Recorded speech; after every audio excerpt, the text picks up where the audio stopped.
Alright, and welcome to Not Suitable for Adults. We're a podcast that watches TV shows, but not grown-up TV shows.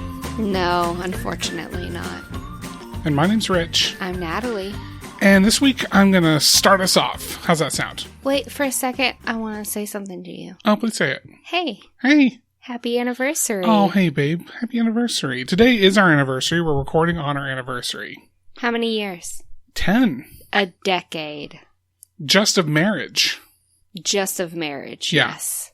We've been together for... Pushing 13 Pushing years. 13 years. Married for 10. Mm-hmm. We were babies when we got married. Little bitty babies. Little bitty babies, but we made it. Looks like we made it. And We're right in that's sync. That's why That's we're how you know. married. That's how you know. That's why. Okay, you can do your thing now. Excellent. That was good. That was fantastic. Okay, so this week I'm going to talk about Avatar, The Legend of Korra. Yes, because we've talked about The Last Airbender before. Yep. And we alluded to The Legend of Korra, which we've now watched half of. Yes, and it's Korra. Yeah, not our Korra. Not our Korra, which is Cora. Yeah. So The Legend of Korra is if you're familiar with the world of the Avatar, The Legend of Korra is set, she's basically the next Avatar after Aang from the Last Airbender series. And it's really funny the way this one starts because Last Airbender started with some uncertainty and like, where's the Avatar? And he doesn't really know what he needs to know, and he doesn't really have anyone to teach him what he needs to learn. He only knows airbending at the beginning Right. of his series. And he's basically already an airbending master. Like, even though he's like 10. Mm-hmm. He's already very good. At the beginning of this series, it starts and you can see the White Lotus, which is sort of the Avatar Secret Service now. Which, if you watch the original Avatar, you know more about them too. They come to this water tribe village, and they're looking for who the new Avatar is, because the next Avatar is going to be a waterbender, by birth. They come to this house, and they're like, well, we've been looking, and there's been a lot of false positives, and we're just not, don't get your hopes up.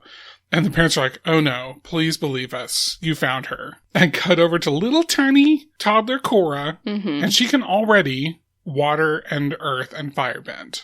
Yes. Like, she already is doing that just naturally. Which is funny, and you're going to get into it, I'm sure. But airbending is not her thing. Right. Which is interesting since our last Avatar was a master airbender. Yeah. In this one, she doesn't know how to airbend, like, at all at the beginning. Right.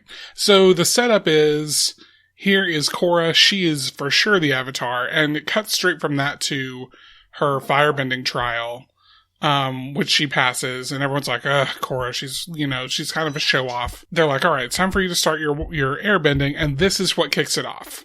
Because she's not good at airbending. She's never airbended, and she can't figure it out. But she's good friends with Aang's son, Tenzin. Mm-hmm. And his family. Yes, this is, so Aang has grown. He has married Katara. Yeah. Katara and he have had 3 kids.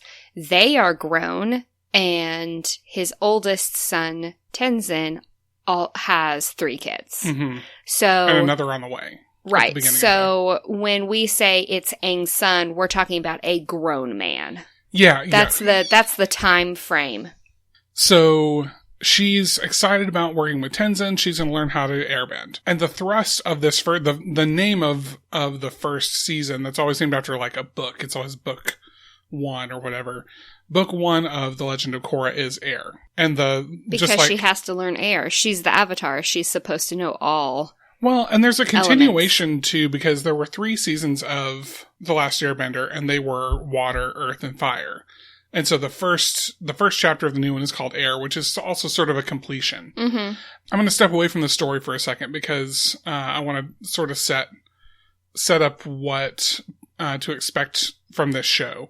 This is definitely a slightly more grown-up version of Avatar. So it's definitely meant for the kids who watch The Last Airbender, it's meant to be their style. So it's a little bit more grown up. There's no really, there's some kids, like we see Tenzin's kids and they're cute and everything, but mainly this is about like teenagers. Mm-hmm. There's no adult content though.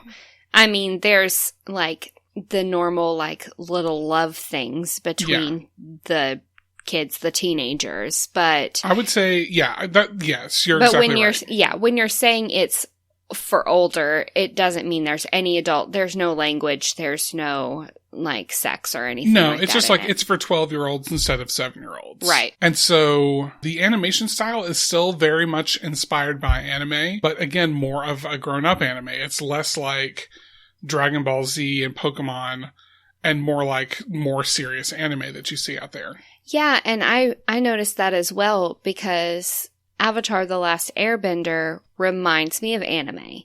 This does not. This reminds me of just a good cartoon, and that sounds juvenile, but do you know what I mean? It doesn't really give a lot of anime feel to me as the previous did.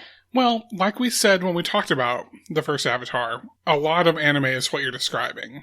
When you say, like, good cartoons, that's what a lot of anime is. Yeah. I don't know. There's a certain thing that comes to my mind when I think of anime. Yeah, I know. Versus just animated. Yeah, for sure. There's a lot of sort of, like, semi-CG stuff in this one. It's kind of set in a steampunk kind of style. Yes. Everything's still powered by bending, but they have, like, electricity vehicles. And stuff like that. Vehicles, yeah. They have, like, cars. Motor vehicles, yeah. And so, it's 100 years in the future from where we left off. It's a lot of fun. Anyway, let's back up. I should just back up. Is it 100 years in the future from where we left off? Maybe not a full 100, but about 100.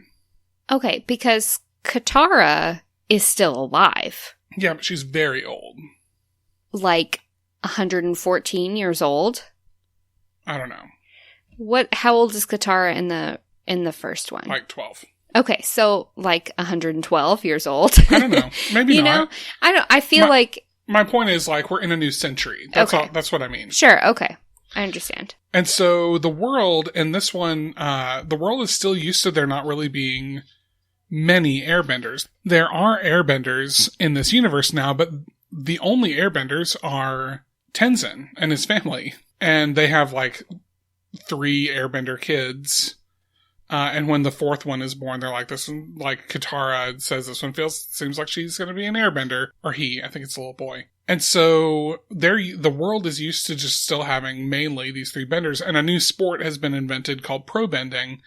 And it's where a water and earth and firebender get together on each side of a team, teams of 3, one of each bending type. And basically they're sort of fighting each other in a ring. And it's similar to like it's a sport. It's almost similar to like sumo wrestling rules where it's like you have to push them back and off the platform. Mm-hmm.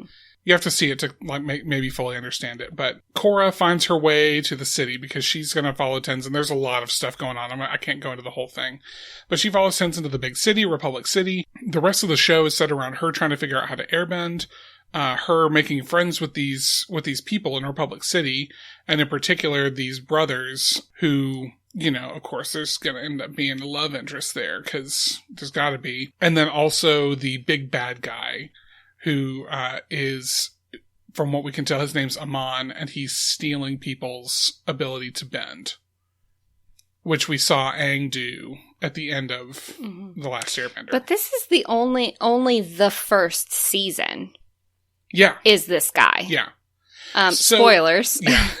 So, yeah, it's worth mentioning, like, we got to the end of the first season, and I won't go really any further into the story. That just sort of sets the stage. That's like the first 2 episodes, I think, of the show, maybe 2.5. Well, it's interesting to me that The Last Airbender is a complete overarching storyline with a big bad that they face at the very end of all of the seasons. Right.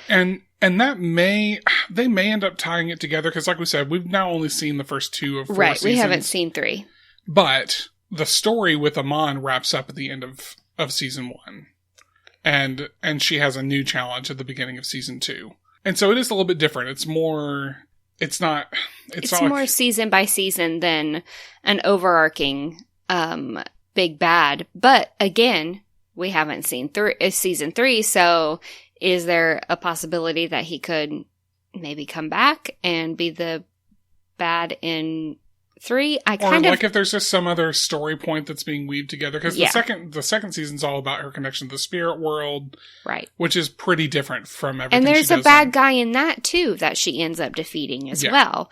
So it's like each season has its own bad guy, which Airbender, The Last Airbender there was several like small baddies, but they were all kind of under this big baddie, and they face him at the very end. So that is a difference between the two. Yeah, for sure. So I would say this is a show totally worth watching. It's fairly different from if you watch, like I wouldn't watch this without watching The Last Airbender first, because there's so much context that you need from that show. But it's a worthy successor to that show, and definitely worth watching. We should note that we watch Legend of Korra on Prime. Oh, yeah.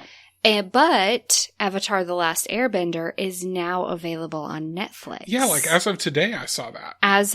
It says May 2020. It doesn't have I don't know the exact date. I think it's there. It was trending on Twitter this morning. Okay, so maybe it's on today. So when you're hearing this, you should be able to go on to Netflix and watch The Last Airbender, which we say, yes, please do it. And do you know this? Do you know that Amazon is developing a live-action The Last Airbender series? I know. Just the movie was so bad. Here's the thing. I think that Amazon has a good chance of getting it right. Okay. Yeah, M. Night Shyamalan I think he just didn't He crashed and burned. I think he didn't fully understand the source material. I think he thought he was doing things to like correct an image, and even that he was trying to do things right. I actually rewatched that movie recently just to see. Did you really? Yeah, because the only time we saw The Last Airbender, we saw it before we had seen Avatar: The Last Airbender. Okay, I don't remember the series of events there. And so I remember the first time I saw it going, okay, this was kind of fun, but it was weird. And then when I finally saw the show, I was like, oh man, this is so much better. Oh, and so yes. My second time watching it was like a month ago. And I watched it again. I was like, okay, I just want to see if I can... Sorry. I was checking Netflix to see if it's on Netflix. Sorry. Go ahead. Keep going. And so I was trying to see if I could understand, like, what he did. For some reason, he makes what's Katara's brother's name? Sokka. He makes Sokka so serious, and I feel like he tries to make him jokey too, but he can't do both. And he made weird decisions about, like, the scene where the Earthbenders are in jail, but they're in jail in the mountains. Like, it doesn't make sense. And you see almost how the effects are happening. Like, it's just not good. Do not watch the live action Avatar: The Last Airbender. Yes, the animated version is from Nickelodeon, is on Netflix right now. Go check that one out. Do it. So we're going to move on. And I hear Natalie has a question for me in the latest installment of Natalie Doesn't Know Pokemon. Okay, I don't want to spend a lot of time on this because we probably have beat this. What is that called? Beat a dead horse? Like beating a dead horse? Yes. Yeah. That's terrible. I know. It's worse than what you think about Pokemon. Where did that come from? I don't want to know. I just had a blanket question that I'm wondering if you could answer for me. Would love to. Because Korra has been watching more Pokemon lately. Good girl. And so, okay. And so I've been subject to it as I'm, being a mother. So my question is, The Pokemon the way they talk is by their names. Yeah. So Pikachu says Pikachu, yeah. and every time he talks, it's just in different parts of the word Pikachu. Yes. And I noticed today there was she was watching today one about Bulbasaur, and he just gets Bulbasaur. Like, and I'm okay. So here's my thing: do Pokemon get their names from the way they talk, or does the way they talk inspire their names? Or that's the same thing. Yeah. Yes. Or do they learn their names and then just speak that? Does that make sense? Yes, it does. And I think... So do they hatch from their little Pokemon eggs and they go, Bulbasaur? And they're like, oh, you're named a Bulbasaur. Or do they hatch from their little eggs and then the person says, you are Bulbasaur. Bulbasaur. And they go, Bulbasaur. That's the only word I'm gonna learn. Until I evolve and then I learn my new name. Right. They are capable of learning new things. They are capable of learning new language. So I think the Bless answer... you, baby. The answer must be, and I don't know that it's ever addressed inside the world of Pokemon. It should be addressed. Maybe it is. It might be. I just don't know if it has or not. But I am 99% sure that humans call Pokemon by the sounds they hear coming out of their mouth. Okay. So it's a very onomatopoetic thing. Now, so it's are weird. there Pokemon that people haven't actually gotten to see? Like they're super rare, but I guess they've heard one talk? Well, I was going to say there's two confusing things about this, and it's a suspend your disbelief thing because it is a show based on a video game. I shall not. Or maybe it's the other way around. Anyway, there are Pokemon who sound for all the world like they're just growling. They don't say their names? Right. Okay. Or you can't really understand them saying it. Like, I feel like Aerodactyl is one of those. There's a big rock Pokemon called Aerodactyl, who I think kind of sounds like he's saying arrow, but I don't think you ever hear him say Aerodactyl. There's also the issue of that word, the part of that name, dactyl, and arrow for that matter, are words. And that's maybe what's confusing. Like, it's not like they're saying random... It's not like they're saying gra gra, and then we're calling them gra gra. Like, they're saying a word as their name, which is admittedly weird and confusing. There's also I was going to say you might find this interesting, but you won't, but I'm going to tell you. There's also Pokemon who are named after, like, people in real life from the game development side. So, like, when they were creating these Pokemon, they gave them the names of people. Like Ted? No, like this. There are two fighting Pokemon, one of which is a punching Pokemon, and one of which is a kicking Pokemon. And they are named Hitmonchan and Hitmonlee, and they are named after Jackie Chan and Bruce Lee. Oh my goodness. Okay. I don't want to talk about this anymore. It just doesn't make any sense to me. It doesn't seem like there's any continuity. Well, there is. Okay. You just have to accept that it's in a different world. It's not in our world. There are rules, though. Rules. There are rules. There's a whole... Okay, I tried to just do a quick Google search, and there's a lot on Reddit. And I'm just not going to get into it. You can fall down a hole in Reddit. So if you guys are interested more than me, go look at it. Yeah. I just thought there might be just an answer, but apparently there's not. It's never that easy with a fandom. Okay. I'll tell you what, you look like you're tired. Let's take a quick pit stop. I'm not tired.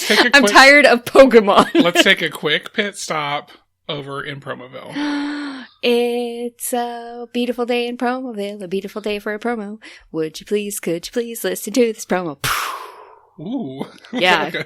I did let's say a falling star. Oh. Hi everyone, this is Molly from the Exposé Podcast, a podcast that dives deep into a new topic every week. My co-host Rachel and I love searching for the truth about hot topics and things that seem just too good to be true. Our aim is to guide our listeners to the bottom of it all, and we have a lot of fun and laughs on the way there. New episodes are out every Friday, so check us out on all major platforms, including Spotify, Apple Podcasts, Stitcher, and more, plus the Exposé Podcast on Twitter, Instagram, and Facebook. The Exposé Podcast. Let's expose the truth together. And we're back. Alrighty, can you believe it? That was so fast. We're back from Promoville, and it's time for Natalie to tell us about the Willoughbys. It's my time. Yes, the Willoughbys. You guys, I've been teasing this for a few weeks now, and I wanted you all to go and actually watch it on Netflix so that you can enjoy this breakdown with me. The Willoughbys, it's on Netflix. It was released in 2020. It is brand spanking new. It is based on the book The Willoughbys by Lois Lowry. Appropriate. Yes. At the beginning of this movie, we find that the narrator is a stray/pet cat because this cat can go in and out of this house willingly, it seems. Mm-hmm. And they welcome this cat, the children do, but also it wanders about as well. And this cat is voiced by the ever wonderful Ricky Gervais. Ricky. And his voice soothes me. Okay. I think he's a good, when it comes to voice acting, I've said this before, it has to be someone you recognize. Yeah, he's a very recognizable, unique voice. Yes. So, it is narrated by this stray cat. And he's telling you about the family, the Willoughbys. And their house, it's so fanciful. Their house is in a big city. So imagine a skyscraper. But imagine a skyscraper that has a little indention in it to where there's just where you might find a courtyard or something like that the people of this skyscraper can go have like smoke breaks or something. Right. But instead of a little courtyard is just this gate and this old house with a yard. It's this house that's set inside of a skyscraper. Right. Like, they didn't want to get rid of this house. It was built around, kind of like Up. I was going to say, it sounds like the beginning of Up. Right. Everything was built around this house because the developers could not get this property. So we have this house, and it's very Victorian style and tall and several floors. And in this house live the Willoughbys. Now, the Willoughbys are the mom and dad, who are voiced by Martin Short, is the dad. And I never say her name right. Let me make sure. Jane Krakowski, who is of 30 Rock fame, or the Unbreakable Kimmy Schmidt. You know who I'm talking about. Unbreakable Kimmy Schmidt. Yeah. Yes, you know who I'm talking about, Jane. Yeah. From the I know her from 30 Rock. From the Tropicana commercials. Okay. If that's how you know her. I know her from 30 Rock also. Okay. But she was in the 100 calorie or 50 calorie Tropicana. You are very correct. Juice commercials. That is correct. And that's not something I had thought of. These two parents love each other so much that out of that love comes 4 children. But they love each other so much that they don't have love for their children left over. Oh. Guys, I told you this was a pitiful movie, and it is, but it's also adorable. These two people love each other, and they're so smoochy and so just doting upon each other that when they have children, they literally just pick them up by their head and go set them in the hall and say, "Your name is Tim. Now go." Yeah, now go start making a living. Figure it out. And they just kind of keep to themselves, the mom and dad, because that's all they need. That's all they need is each other. But they do have 4 sons. They have Tim. They have Jane. Oh, you mean, okay, 4 children. You said 4 sons. Oh, sorry. 4 children. They have Tim, they have Jane, and they have twin boys that they have named both of them Barnaby. Yeah, because who has the time to name 2 kids? That's exactly what it is. They just named both of these twins Barnaby because they had 3 names, I guess. Tim, Jane, and Barnaby. And there was another one? Well, we'll just call him Barnaby too. So the kids call them the Barnabys, right? Yes. Yeah. Yes, they call them the Barnabys. And you watched only the first part of this Literally movie. like the first 15 minutes. So the rest of this is going to be new to you. Yeah. These children are just neglected completely. They fend for themselves. They get their own food. Everything like that. They take care of each other. One day, Jane notices something is sitting outside of their front gate, and she goes to explore, and someone has abandoned a baby in front of their front gate, and she brings it in. Tim, who is voiced by Will Forte, again, somebody I adore. I adore Will Forte.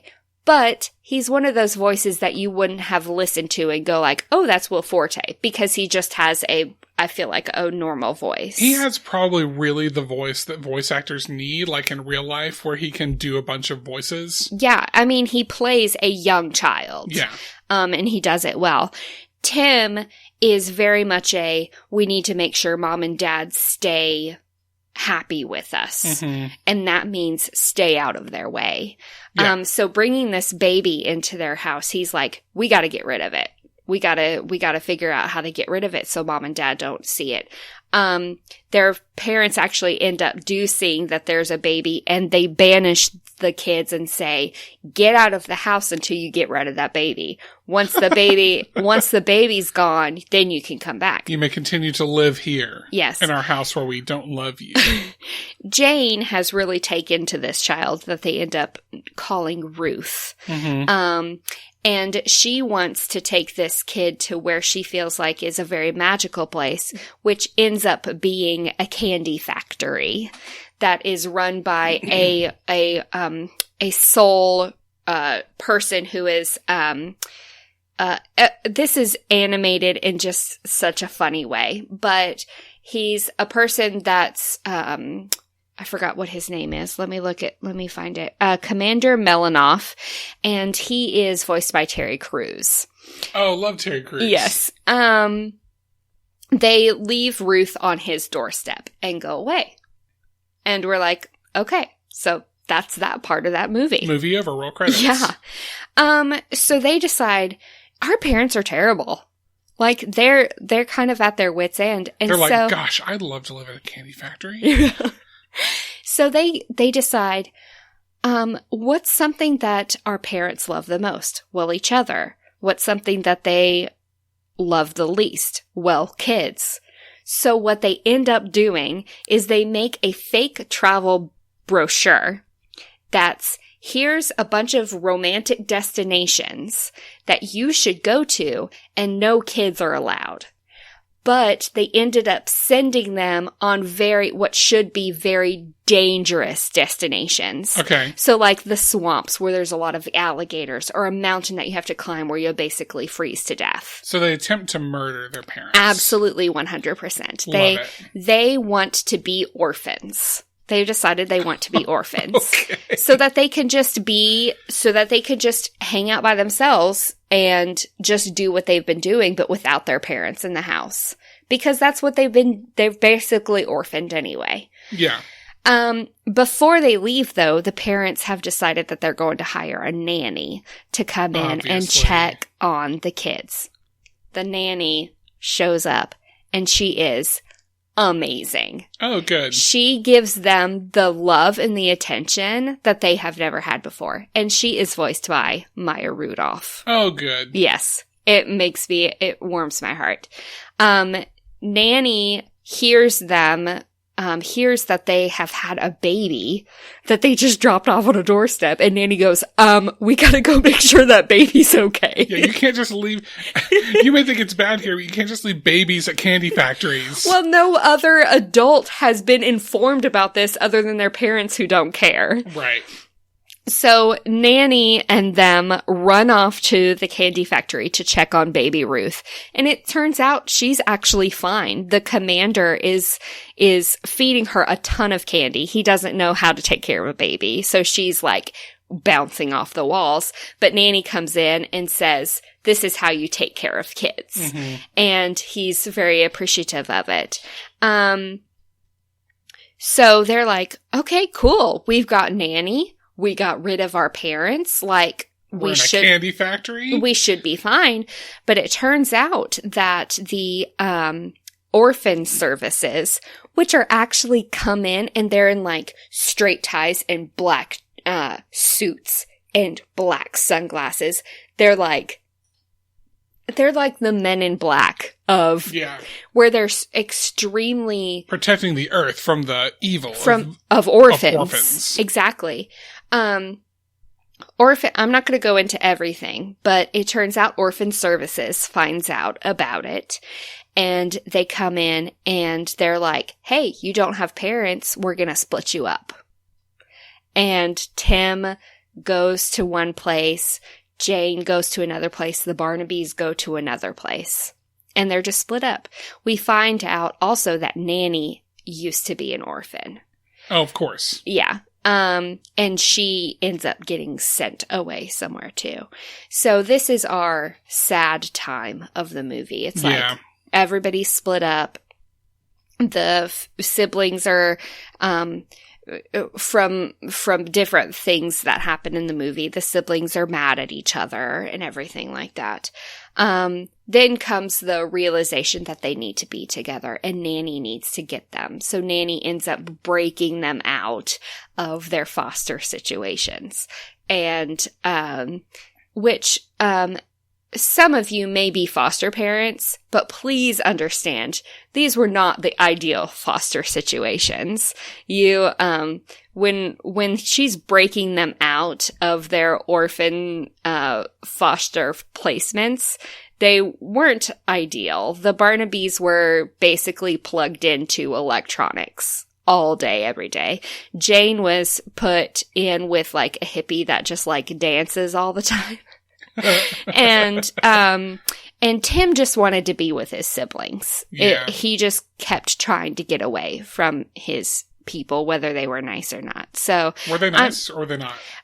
You don't really see much. Okay. Because it just says it's mainly about him trying to leave. It's just him trying to run away from all of his foster families. So I don't want that to put a negative light on fostering, which I think is an extremely bold and courageous thing to do. That's just how this movie goes. So Nanny breaks them out of the orphan services and gets them from their foster people, and they realize, okay, for us to be able to stay together, the siblings, they have to have parents.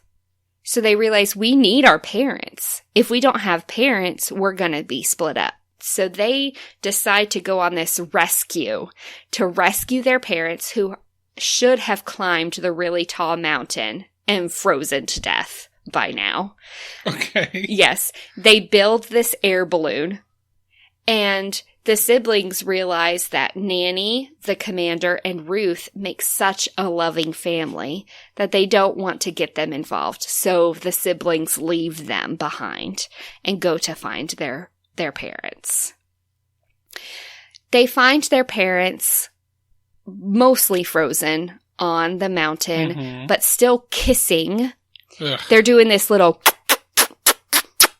where the tips of their lips are still warm, but the rest of them is ice. It's ridiculous. Martin Short and Jane I never say her name. Krakowski. They're so funny in this. They find them, they tell them everything, and bless you, baby. You okay? All right. They confess that they sent them away, but they want them to come back because they want the siblings to stay together. And that's when the mom and dad just go well, maybe we should be better, stuff like that.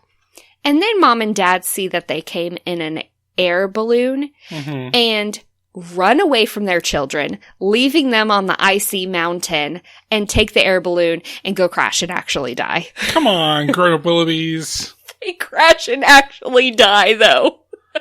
What a roller coaster. It just cracked me up. So these 3 kids are left abandoned on the top of this. It's basically There's 4 kids, right?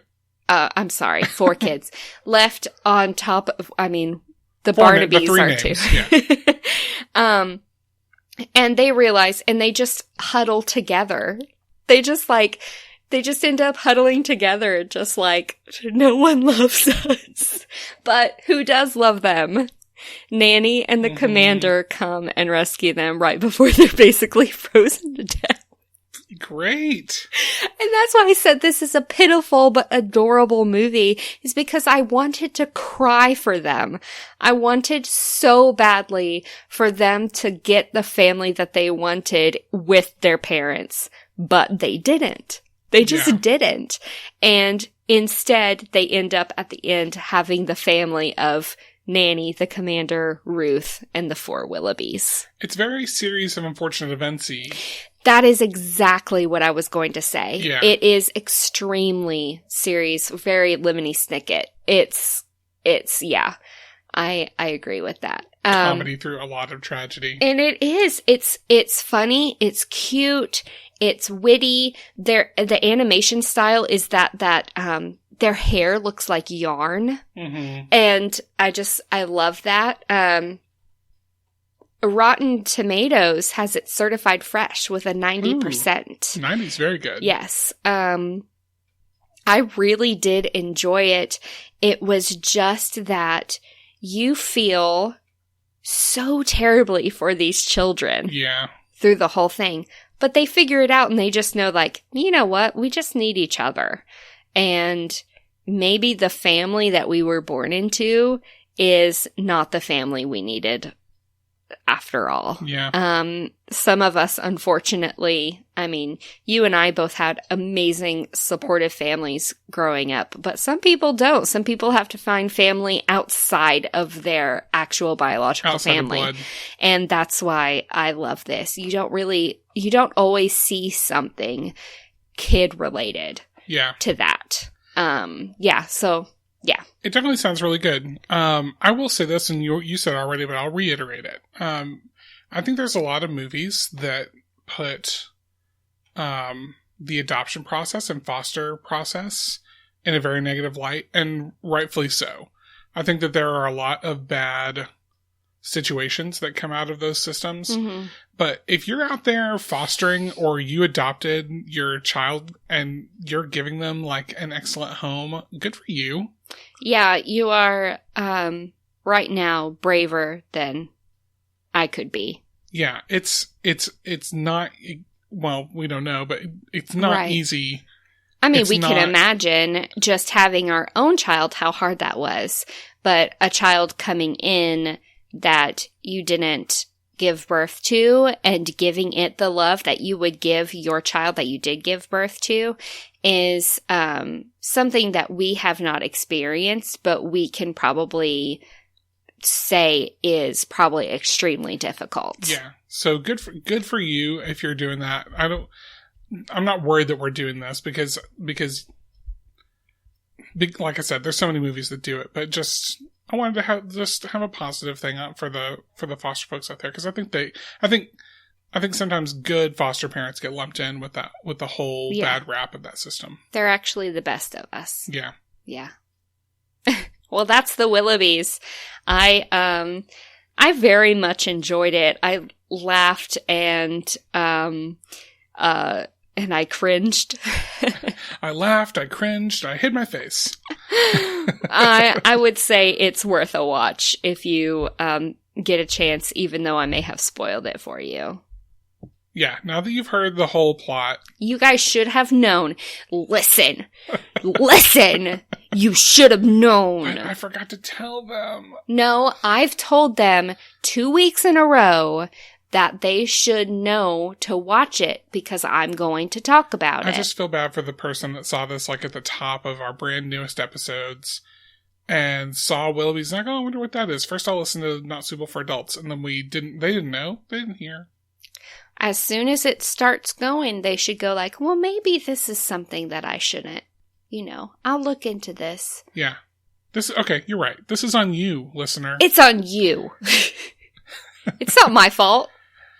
Well, this has been an episode of Not Suitable for Adults. we were really confrontational there at the end. Please continue listening to our show. Hey, we're actually really nice people. Yeah, we love you, and we want you to keep listening. We just made up all that stuff about the Willoughbys. You go watch it. Figure out what it's really about. Yeah, I wrote that whole thing. I wrote it and I made it up. If you want to just go watch it, go watch it. And regardless of whether you watch or not, thank you for listening to another episode. Not only is today our 10th anniversary, but a much, much, much smaller milestone in our life is that this is our 25th episode. Yes. Which is a nice round number. Like it's 25 is a thing. That's my favorite number. It is because of your birthday. Yeah. Also, we hit over 1,000 followers on Twitter. We did. This past week we passed 1,000 Twitter followers. What the heck, you guys? Thanks. Yeah, it's really amazing how many people are into this thing, and this has been one of our better in the COVID times. Mm-hmm. This has been one of our best download weeks too. So thank you to you, our audience, for just keeping us going. We like making this show no matter how many people listen to it or follow us on Twitter, but the fact that you listen and follow us on Twitter just makes us feel good. Yeah. Makes it even better. So it's still COVID times. Maybe you're trying to exercise. Maybe you're starting to feel the hope that something's coming. Like maybe that curve is really nice and flat in your home state or hometown. But you're still stuck inside and you got to watch shows. And sometimes your kids are watching shows and you don't want to interrupt them because you feel bad about that. But just don't forget that you're the boss. So watch whatever you want. Okay, bye. Bye.